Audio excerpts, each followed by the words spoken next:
3 strikes and I'm out, okay? 3 strikes and I don't know how to talk about this anymore. I mean, each one of these was the most shocking scandal you could possibly have suggested to me about the Supreme Court 5 years ago.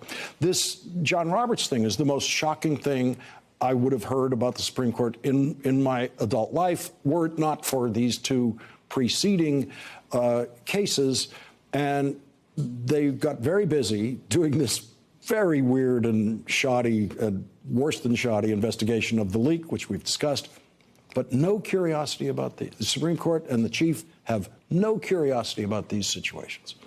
The through line through all of this that I see, Lawrence, is that if there are ethics questions about Supreme Court justices, there is no process for having that considered.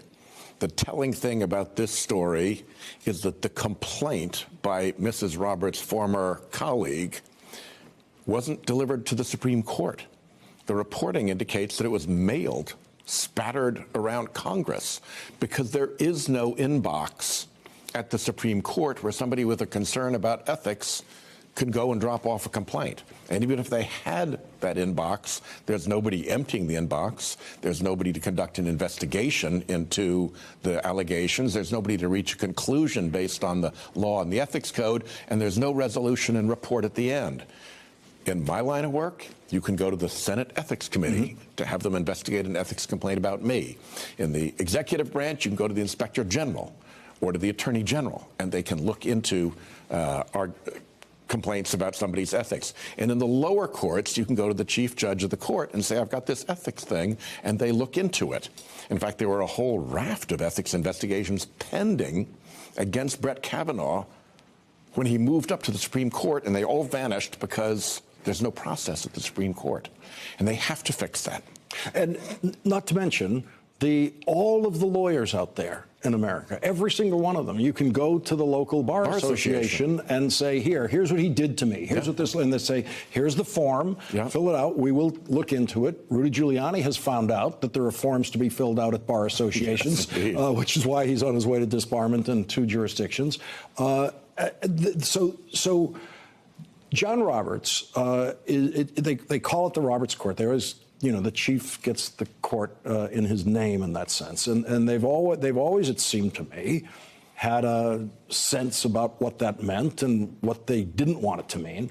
The Roberts Court is the only one of my lifetime that there have been these kinds of accusations surface, and he does nothing about it. Yeah.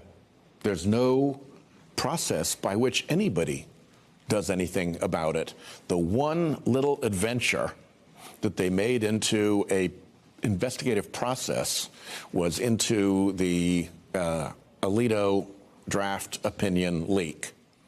And I think the reason that they did that was because they had the assumption that this was going to be some clerk, and probably some liberal clerk. And in fact, in there, you described that investigation very well. It was pretty much a botched, if not outright phony investigation.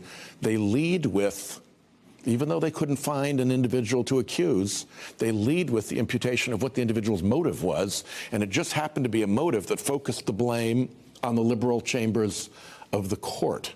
So clearly they went into that thinking they were going to tag some liberal clerk.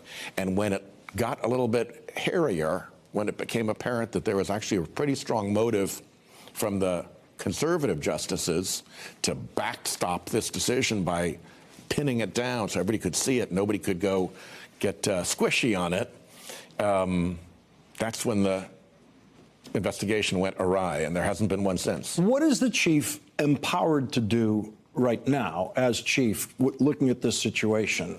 Could he say, okay, I'm going to open up a complaint department here. I'm going to, this is what I'm going to do. Because it seems to me it would be one of those areas where there's no guidance, which is what is that an opportunity where a chief could actually seize the absence of guidance to create something? Yes. The chief is also the chairman of the Judicial Conference, either directly or through the Judicial Conference. He could say, this person is delegated to receive any ethics complaints. If they look serious, then they're going to be referred to this group of people to do a basic investigation of the facts. And then we're going to call, let's say, the chief judges of the 11 circuit courts of appeal into a panel, and they will make a decision about whether there's been an ethics violation or not. They can't bind us, but the opinion of 11 circuit court chief judges would certainly set a hard mark that the Supreme Court would be almost obliged to follow, and it would put a big, big check and a deterrent on the misbehavior at the court that they now know there is no method for investigating. So, yeah, and so they could conceivably come out with a report saying, in a given instance, we believe Justice Thomas should have recused himself in this instance. Correct. Had he been a member of this court, we would have required him to recuse himself. And as you say, that wouldn't force him to recuse himself the next time, but there would be a public demonstration of this is what the standards are, and then it would be up to Thomas whether he wanted to continue to violate them. Correct. Well, we are waiting.